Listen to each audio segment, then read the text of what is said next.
You didn't choose your beliefs, you inherited them. Like a disease passed down through generations. Your grandfather gave them to your father gave them to you, and right now, you're living your life based on software installed before you could even speak. Software designed for a world that no longer exists. Written by people who failed at what you're trying to do, and you've never questioned a single line of code. You wake up, go to work, chase the promotion, save for retirement, find a nice girl, settle down, have kids, and you call this your dream. But it's not. It's your father's dream, his father's dream, a script written decades ago that you're performing like an actor who forgot he's on stage. Every belief you hold about success, money, relationships, manhood, every single one was planted in your mind before you were old enough to resist. And those beliefs are the reason you're weak. Not your circumstances, not your luck, not the economy or your boss or your genetics. Your beliefs.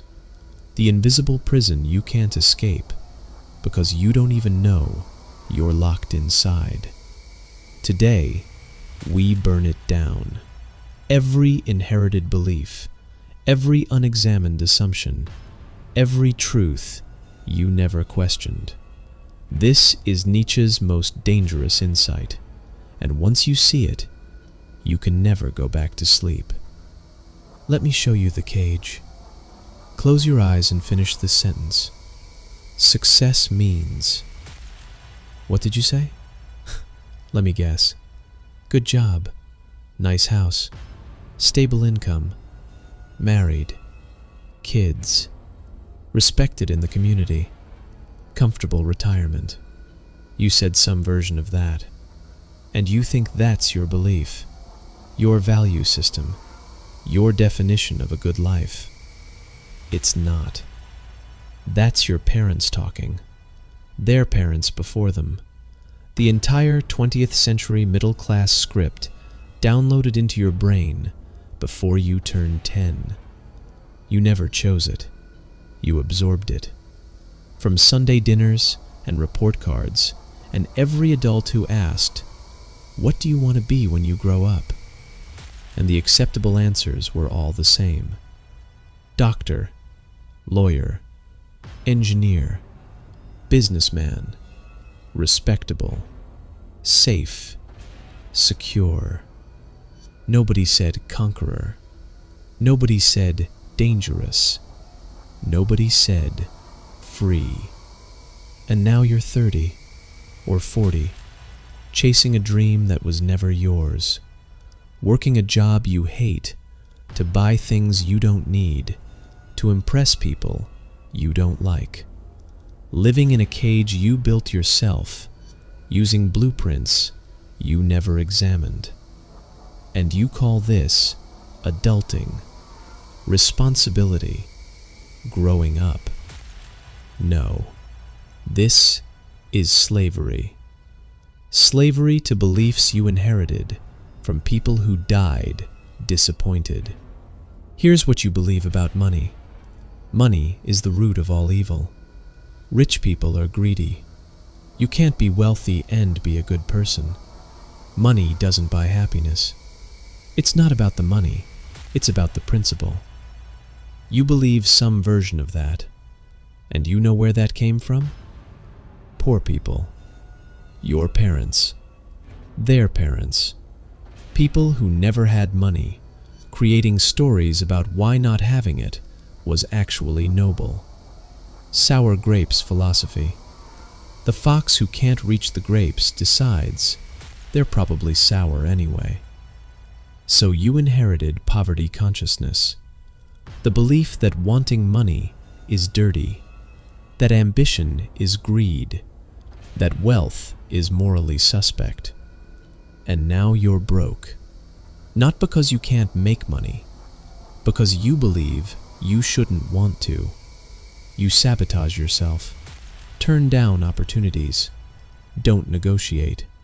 Don't ask for raises. Don't start the business. Because somewhere deep in your programming is the belief that good people don't chase wealth. That's the inheritance. That's the chain. And you're defending it like it's wisdom. Here's what you believe about relationships. Find a nice girl. Treat her well. Be loyal. Build a life together. Happy wife, happy life. The woman is always right. Behind every successful man is a woman. You believe some version of that. And where did that come from? Your father, who got it from his father. Men who lived in a different world, when women couldn't work, couldn't leave, when marriage was an economic arrangement, and keeping her happy meant keeping the household stable. That belief system made sense then. It doesn't now. But you're still running it, still operating like you're in the 1950s, still treating relationships like your value is determined by her approval, still shape-shifting to keep her comfortable, still believing that her happiness is your responsibility. And it's destroying you. Because modern women don't respect men who live for their approval. They respect men who exist independently. But you can't be that man, because your belief system says being that man is selfish, arrogant, a bad partner. So you stay weak, and you call it love. Here's what you believe about work. Get a good education, find a stable job, work hard, climb the ladder. Loyalty pays off. Put in your time, retire with a pension. You believe some version of that, and that came from the industrial age, when jobs were scarce and factory work was the dream. When one company hired you at 20 and you stayed until 65, your grandfather's world, where that belief system worked, where loyalty was rewarded, where hard work actually paid off, that world is dead. It died decades ago. But you're still living by its rules, still believing that showing up early and staying late will get you promoted, still thinking your company values loyalty, still operating like it's 1970, and you're getting destroyed. Because modern corporations don't reward loyalty, they exploit it. They'll work you into the ground and replace you with someone cheaper. But you can't see it. Because your belief system says questioning your employer is entitled, job hopping is flaky, asking for what you're worth is arrogant. So you stay, and you get weaker. Here's what you believe about manhood. Real men don't cry. Suck it up. Be strong. Provide. Protect. Don't show weakness. Handle it yourself. You believe some version of that. And that came from your father, his father, men who lived through wars and depressions, men who had to be emotionally shut down to survive, men who couldn't afford vulnerability because vulnerability meant death. For them, in their world, those beliefs were survival. For you, they're poison. Because you're not in a war, you're not in a depression. You're in a world where emotional intelligence matters, where connection matters, where rigid stoicism makes you isolated and alone. But you can't adapt, because your inherited belief says showing emotion is weak, asking for help is failure, admitting struggle is shameful. So you suffer in silence, and you call it being a man. But it's not. It's just being your grandfather, in a world he wouldn't recognize. Every single belief you have, about success, money, relationships, work, manhood, purpose, all of it. Inherited, downloaded, installed without your consent. And here's the most brutal part. Most of the people who gave you these beliefs failed. Your father's beliefs about money? He struggled with money his entire life. Your mother's beliefs about relationships? How's their marriage? Your grandfather's beliefs about work? He died exhausted and broke. They gave you their beliefs, their rules, their map. But their map led them nowhere, and you're following it anyway. Because questioning it feels like betraying them, like saying they were wrong, and you can't do that. So you stay loyal to their failures. You inherit their limitations. You live their unfulfilled lives, and you call it honoring them. Nietzsche saw this. He called it the herd, the mass of people who never examine what they believe, who just accept, absorb, obey, who live their entire lives based on inherited scripts.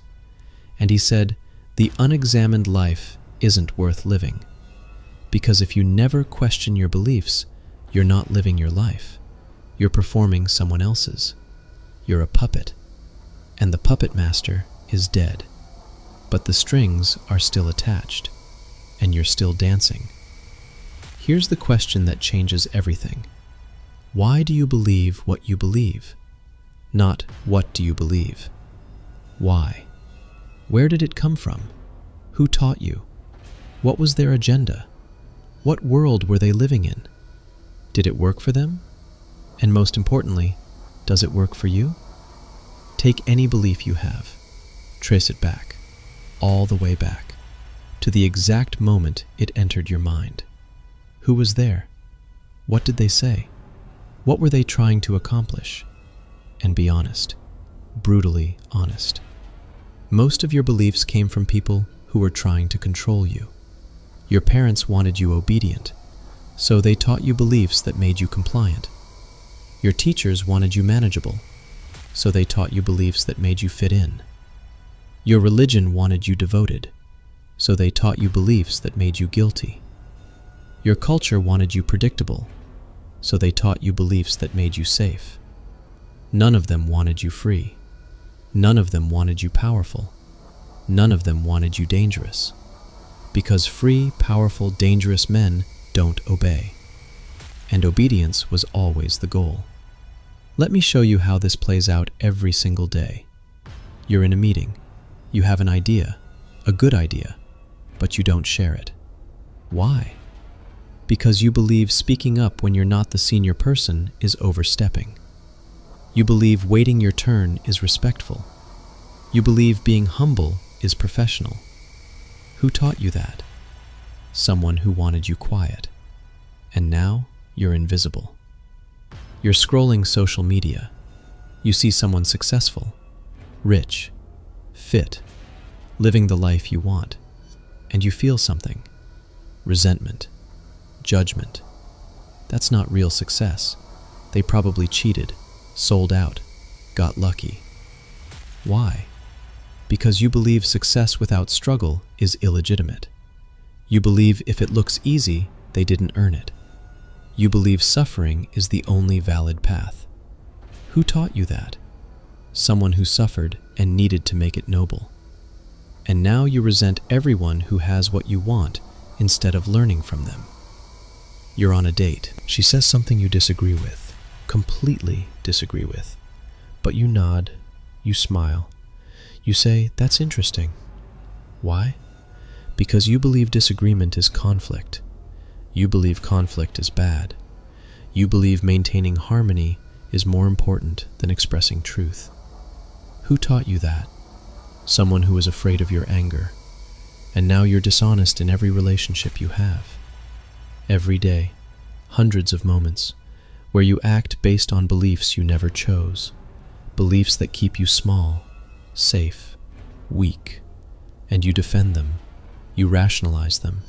You call them your values. But they're not yours. They're theirs. And they're killing you. Here's what most men do when they hear this. They get defensive. No, my beliefs are my own. I chose these. I believe this because it's true. That reaction? That's the program defending itself. That's the inherited belief system sensing threat and activating protection. Because if you question your beliefs, you question your identity. And your identity is built entirely on inherited beliefs. So questioning them feels like dying. And it is dying. The death of who you thought you were. The death of the character you've been playing. The death of the script you've been following. And that's terrifying. But it's also necessary. Because you can't become who you actually are until you kill who you were told to be. So here's what you do. You audit every single belief, one by one. Write them down. Success means this. Money is this. Relationships should be this. Work should be this. A real man is this. Write it all down. Then ask, where did I get this? Who taught me this? When did I learn this? Did it work for them? Is it working for me? And be ruthless. Most of what you believe will fail this test. Most of it came from people who failed. Most of it's designed for a world that doesn't exist. Most of it's keeping you exactly where you are. And once you see that, you have a choice. Keep the belief because it's comfortable, because questioning it is scary, because everyone around you believes it too. Or destroy it completely and build new beliefs. Your beliefs, based on your experience, your goals, your world, not theirs. This is what Nietzsche called creating your own values, becoming your own authority. Most men never do this. They live and die with inherited beliefs. They go to their grave never knowing who they actually were, never discovering what they actually believed, never living their actual life. They were extras in someone else's movie, and they called it their story. Here's what creating your own beliefs looks like. You examine what actually works, not what should work according to the script. What actually works, in your life, in this time, in this world. You see that being nice gets you used, so you create a new belief. Kindness from strength, not weakness. You see that loyalty to companies gets you exploited, so you create a new belief. Loyalty to myself first, organizations second. You see that emotional repression makes you isolated, so you create a new belief. Strength includes feeling, not just enduring. You see that chasing money you think is evil keeps you broke, so you create a new belief. Wealth is a tool, and I will master it. You see that making her happy doesn't make her respect you, so you create a new belief. I exist independently, and that's what she's attracted to. Every new belief is based on reality, your reality, not your father's, not your culture's, yours. And slowly, you become a different person. Not because you're rebelling, but because you're finally being honest. You're finally living based on what's true instead of what you were told is true. And here's what happens. People resist you. Your family says you've changed. Your friends say you're not yourself anymore. Your girlfriend says you're different. Good. That means it's working. Because you're not the person they programmed you to be. You're the person you actually are. And that person threatens them, because your freedom exposes their cage. Your new beliefs challenge their inherited ones, and they can't handle it. So they'll try to pull you back, guilt you, shame you, tell you you're wrong, tell you you're making a mistake, tell you the old beliefs were right. Ignore them, because they're not trying to help you. They're trying to keep you in the herd. They're trying to keep you weak, because your weakness makes them feel better about theirs. And your strength? Your strength is an accusation. It says they could change too. They could question too. They could be free too. But they won't. So they need you to stay, so they don't have to face what they're not. Here's Nietzsche's final truth. You've been living someone else's life, following someone else's map, obeying someone else's rules, and calling it your own. But it's not, and you know it's not. That feeling you have, that something's wrong, that you're not where you should be, that you're capable of more but you can't access it. That's not anxiety, that's not depression, that's not a chemical imbalance.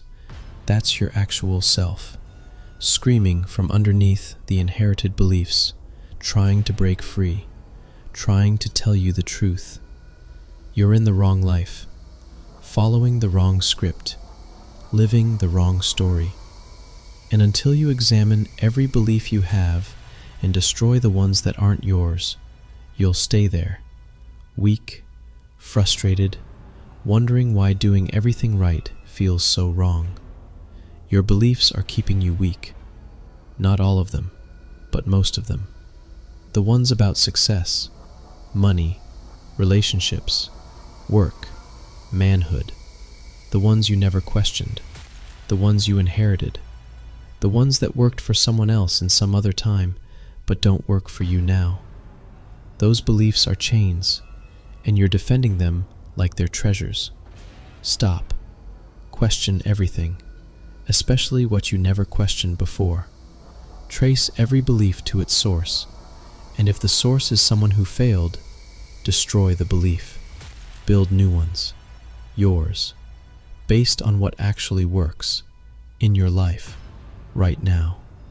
This is the only path to power, and power is the only thing worth having.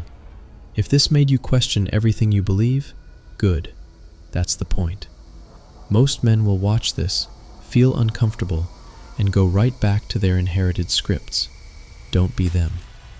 If you want to build your own belief system from the ground up, subscribe. This channel doesn't comfort the herd, it creates individuals. Drop a comment. What's one belief you inherited that you're destroying today? Let's see who's actually ready to be free.